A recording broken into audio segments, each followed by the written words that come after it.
How did he do it?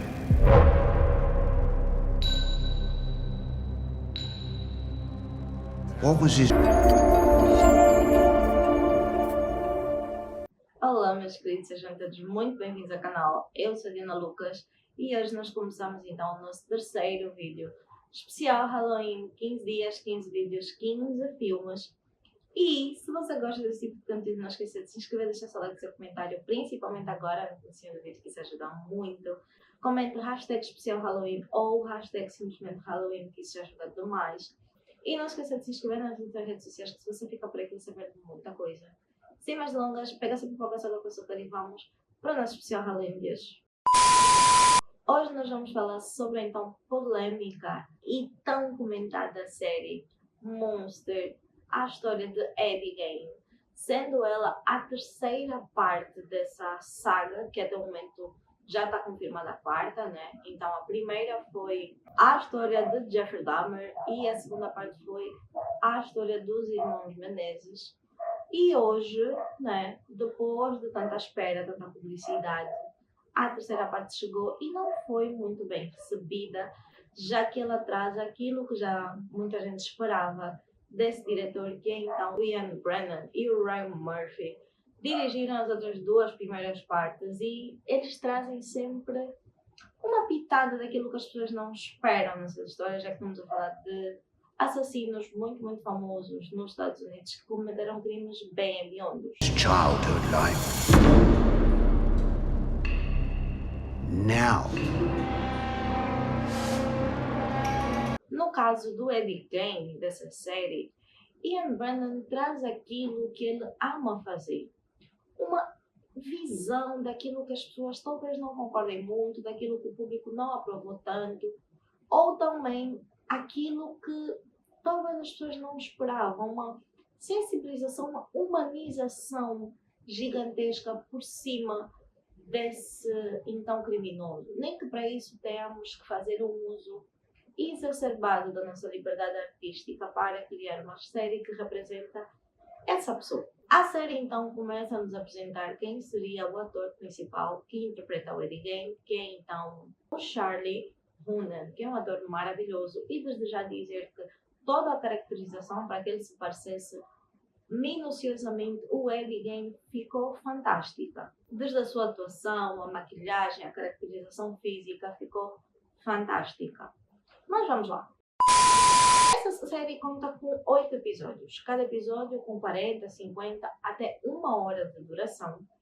E a cada episódio que nós vamos assistindo vai se inserindo novas coisas e cada vez mais chegamos a entender a verdade e também aquilo que foi acrescentado como liberdade artística sobre a história de Eddie Kane. No primeiro episódio nós conhecemos Augusta, que é então a mãe do Eddie Kane. E ela era uma mulher bem complicada. Ela era cruel com os filhos, ela era obcecada pela religião. E ela tinha um grande complexo de Deus. Ela acreditava que só ela podia ser capaz de amar os filhos, aceitar os filhos e que eles não deviam ter envolvimento com nenhuma outra mulher. Na verdade, com nenhuma outra pessoa.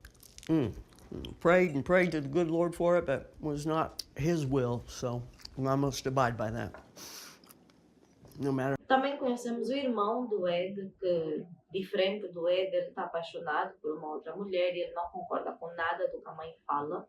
Já o Ed, ele navegou demasiado nas marés dos ideais da mãe e a única coisa que ele quer é ser um menino que concorda e faz tudo o que a mãe quer. Ele só quer deixar a sua mãezinha orgulhosa. Nisso nós vemos então a relação deles a desenvolver. Nós conhecemos também a Adeline, que é uma rapariga que vai tendo algum contato com o Ed, e ao longo dos episódios esse contato vai se aprofundando cada vez mais. Ao final do primeiro episódio nós vemos que o Ed acabou então por matar o seu irmão no que vamos considerar acidente, já que o Ed não sabia discernir realidade, fantasia, mas ao mesmo tempo brincadeiras extremamente abruptas e violentas com coisas que são mais suaves, já que violência é uma coisa que sempre teve nesse meio familiar, vamos assim dizer, graças à sua mãe e ao seu pai. How much it pained me to lay with your father. Oh, I only let him defile me twice. You know that. I told you that. No segundo episódio, logo no início, nós vemos a forma como Ed usou de inteligência, posso assim considerar, para esconder o facto de ele ter matado o irmão. Ele basicamente levou madeiras, peles para queimar, que era uma prática comum, pelo que eu percebi. Arrastou o corpo do irmão para aquela zona e foi para casa simplesmente dizer: mãe, eu não encontro meu irmão, onde é que ele está? Nós saímos de manhã para queimar e etc. A mãe chama a polícia, quando a polícia chega, eles vão procurando, encontram o corpo do irmão, só que para a época, 1950 e poucos, uma autópsia era bastante complicada, né? Minuciosa, como nós conhecemos hoje, então eles acabam por dizer que foi asfixia. Então, depois disso, a mãe do Ed não consegue lidar e acaba por ter um AVC. Quando ela vai para o hospital, é recomendado então que o Ed cuide dela de forma integral, que lhe dê banho, que lhe limpe, que lhe alimente, que faça absolutamente tudo. E a partir daí o Ed então começa a desenvolver um senso de eu sou o homem da casa, bem grande. Ele começa a querer cuidar da mãe de todas as formas. Só que quando a mãe melhora, a atitude da mãe não muda. Então ela decide que vai cobrar um vizinho que plantava, fazia plantações, fazia algumas coisas na terra deles. E ela foi com o Ed. No meio disso, acabou por se desenrolar uma discussão muito, muito grande entre ela, o vizinho, a mulher do vizinho, que também estavam a discutir. E ela acaba por ter um AVC, só que dessa vez ela não resiste e ela morre, abandonando assim o Ed. E isso acabou por piorar muito a saúde mental do Ed. E o Ed acabou por não saber lidar mesmo. Acho que isso foi um grande trauma para ele. E ela acabou por, um pouco depois, desenterrar o corpo da mãe e mantê-lo em casa. E a partir dali ela fica na casa do Ed a série toda.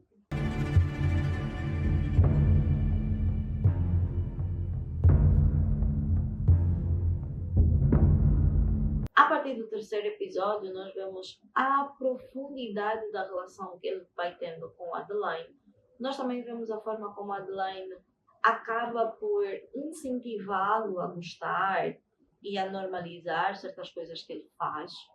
Como, por exemplo, ela dá vários e várias BDs, né, bandas desenhadas, de uma mulher na época nazista, na época do Holocausto, que fazia basicamente o que o Ed fez: abajures de papel, cadeiras, mobílias, vamos assim dizer, de pés com vítimas judias.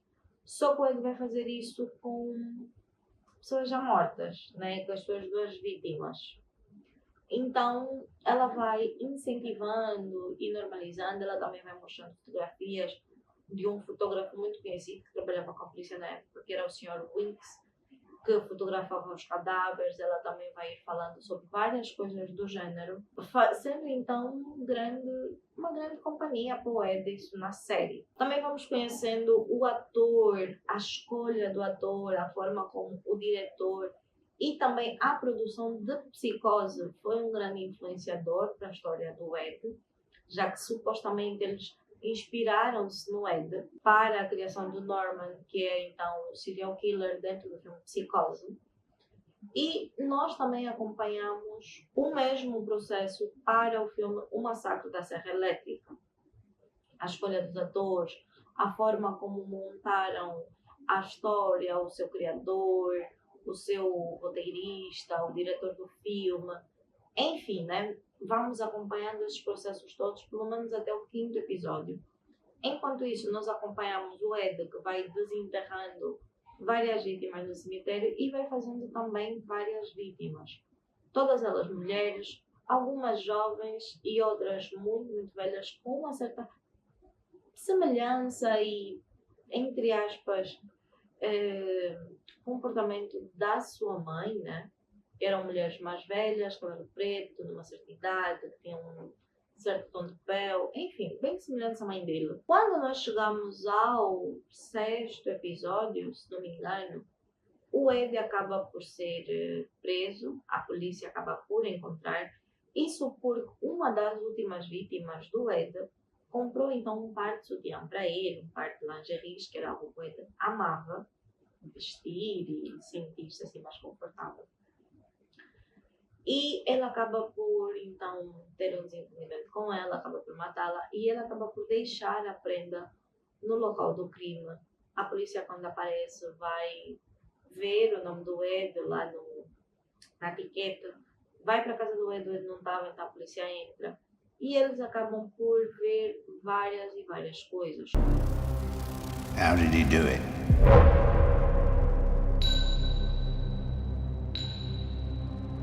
What was his... Como máscaras feitas de pele de pessoa, eles encontram tripas, eles encontram um coração numa panela a ferver, eles encontram pedaços de vulvas, eles encontram seios dilacerados, eles encontram fatos costurados de pele humana, eles vão encontrando várias e várias coisas.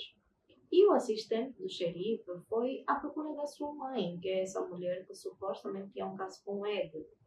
Só que ele lembra que eles ainda não o viram no galpão.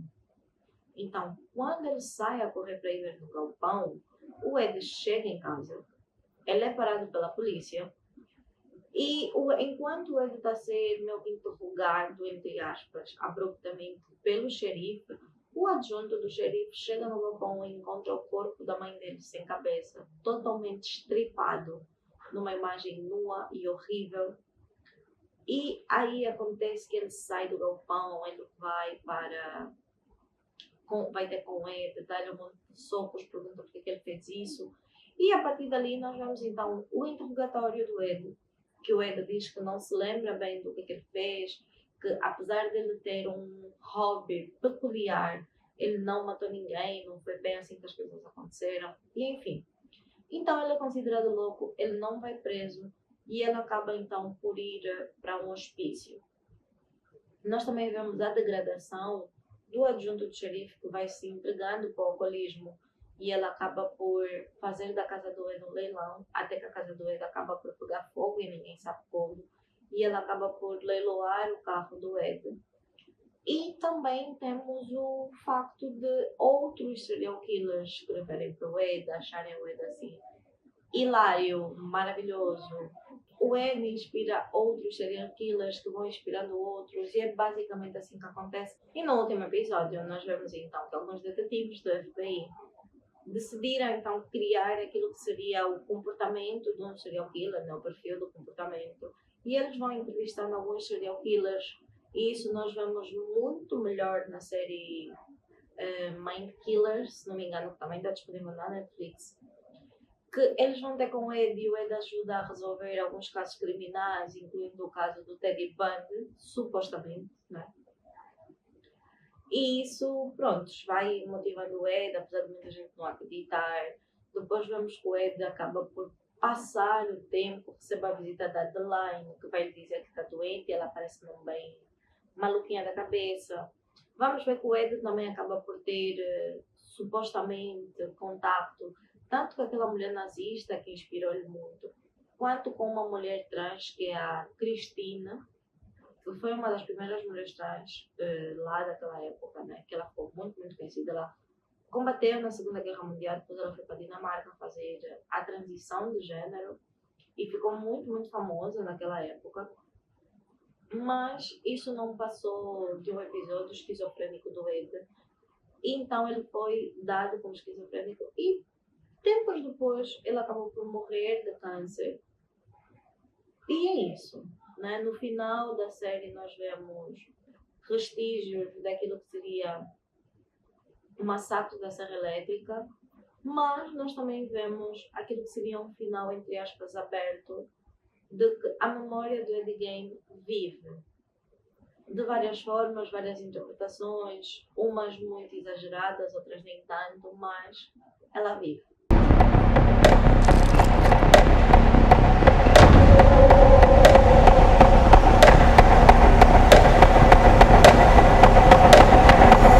Uma das coisas que nós precisamos falar sobre essa série é, começando mesmo pelo diretor, que tem um ponto muito específico onde ele vai acrescentando coisas e humanizando visões, né, de um serial killer sobre aquilo que ele fez, aquilo que as pessoas dizem que ele fez, aquilo que tem como vestígio que ele fez. Porque para a época também as investigações não eram tão aprofundadas, então muita coisa que a polícia acha que o Ed fez pode não ter feito daquele jeito, muita coisa que a polícia não conseguiu descobrir que o Ed fez, ele pode ter feito. Porque para a época é muito complicado dizer o que é que realmente ele fez e o que é que ele não fez. Temos como ideia que ele matou 2 mulheres e o resto foram vítimas que ele acabou por violar os seus túmulos, mas nós não sabemos se ele realmente matou ou não mais pessoas, se ele fez ou não fez outras coisas, que foi o que a série tentou mostrar de uma forma bem complicada. A série nos mostra o Ed como um rapaz que sempre quis que a sua mãe tivesse um amor, um afeto. Ele sempre buscou um pouco de conforto e carinho que ele nunca encontrou em casa. Nós vemos isso na tentativa de relacionamento que ele teve com a Adeline, que é uma mulher que lhe aceita, que lhe quer, que não lhe julga. Nós vemos isso também na relação que ele teve com uma outra mulher mais velha, que nesse momento não passa o nome. E nós também vemos isso na relação que ele teve com as enfermeiras lá do hospício, né, do manicômio. Mas, ao mesmo tempo, nós vemos isso supostamente quando ele fica medicado. Quando ele diz que, pronto, o que ele fez foi horrível, mas que até certo ponto ele só buscava pela mãe dele. E isso, para mim, é o ponto central de toda a série. Nós conhecemos um Ed que, apesar de ter feito coisas horríveis, coisas muito abruptas, coisas desumanas, é uma pessoa mentalmente lesionada e transtornada apenas, que perdeu o regulamento, né, a ficha que regula o certo e o errado, e criou o seu próprio ideal, fugindo à ideia cristã, fugindo à ideia da lei, fugindo do facto de vivermos em sociedade. Ele fez aquilo que ele queria fazer para se sentir bem, sendo um hobby peculiar. Existem muitas outras coisas que não conseguem ser comprovadas. Isso vamos falar na parte 2, porque eu vou fazer um vídeo a falar sobre os acertos e os erros com base na realidade daquilo que se sabe e foi provado da história do Ed Gein, mas essa série tem muitos exageros com base na realidade. O Ed não queria ser trans, isso é uma coisa que também é mostrada na série, que ele pensou que ele queria transformar-se numa mulher, mas que nota-se que isso tudo é muito culpa de tudo que a mãe dele sempre falou, de quando ele apanhava o Ed a masturbar-se, ele dizia que isso é pecado, que isso é horrível, que ele devia castrar-se, e enfim. Também tem o fato do Ed ter feito várias e várias coisas, como necrofilia, como, enfim, um monte de coisas que nunca foram provadas que ele realmente fez ou deixou de fazer, o que fica muito complicado, porque ele diz que não fez, pelo menos enquanto ele estava vivo, né? Ele dizia que nunca fez isso, mas you never know. Pontos técnicos dessa série é que nós temos que entender que essa série não é um documentário exato. Ele é uma série que traz a história do Ed Gein em certas perspectivas. Não é à toa que ao longo da série nós vamos vendo não só a história por si só do Ed, mas toda a destilação dessa história, como os filmes que foram inspirados, os livros que foram inspirados, os serial killers que supostamente inspiraram-se nesse assassino, né? Invasor de túmulos. Então, a série não se baseia somente na realidade nua e crua, mas ela faz uso, e um uso exagerado, da liberdade criativa do diretor para nos fazer enxergar esse ser, esse humano, de uma outra forma. E também é uma crítica muito grande aos Estados Unidos, que lucra demasiado com esse tipo de histórias, onde nós temos um serial killer que pode ser idolatrado de várias formas, e o capitalismo que usa disso para lucrar cada vez mais. E nós vemos isso em pequenas falas minuciosas, mas também bem específicas, como a conversa que o adjunto de xerife teve com o próprio xerife sobre a venda leiloada dos itens que estavam dentro da casa do Ed. Nós também vemos isso quando alguns serial killers vão conversar com o pessoal do FBI. E, enfim, nós também vemos isso, acho que, se não me engano, do Ed falar isso com o pessoal do FBI ou com uma enfermeira mesmo, sobre essa questão da fama e idolatração que os serial killers, assassinos acabam por ter lá nos Estados Unidos. Então, para mim, resumidamente, essa série acaba por ser mais uma crítica do que propriamente pegar a história do Eddie Gein e trazer à tona, como quem diz, olha, isso é o que ele fez e só isso e mais nada. Porque, às vezes, para contarmos uma certa história, nós precisamos aumentar ou diminuir um certo ponto. Em suma, para mim, essa série tem uma nota de 5. Vale pela crítica, vale pela forma e caracterização, vale pela atuação do Charlie Hunnam, que foi maravilhosa, sinceramente. Vários momentos que eu achei assim sensacional o ator. E vale pela intenção. Porque todo o resto para mim foi gota abaixo. A tentativa de humanização de um ser tão cruel, a tentativa de normalizar algo que não pode ser normalizado, aceitar algo que não pode ser aceito, apesar de ser cinema em termos das nossas liberdades, nós temos que ter muito cuidado, porque existe uma linha muito tênue entre aquilo que pode ser aceito e aquilo que não pode. E eu acho que esse documentário, essa série, na verdade, e as outras 2 séries ficam muito nessa linha, porque todas elas têm o mesmo problema. A humanização excessiva, a romantização e a tentativa de tirar a máscara do monstro e mostrar que é só um menino muito frágil, muito abandonado lá no fundo, para que as pessoas pudessem acolher e não verem ele como um monstro que ele é. Vamos deixar isso para os psicólogos, não para nós, tá bom? Se você já viu essa série, deixa aqui nos comentários o que você acha, o que você pensa. Se você ainda não viu, eu recomendo bastante. E nos vemos no próximo especial Halloween e também na parte 2 desse vídeo, que vai ser muito bom, tá bom? Um beijo e nos vemos no próximo vídeo.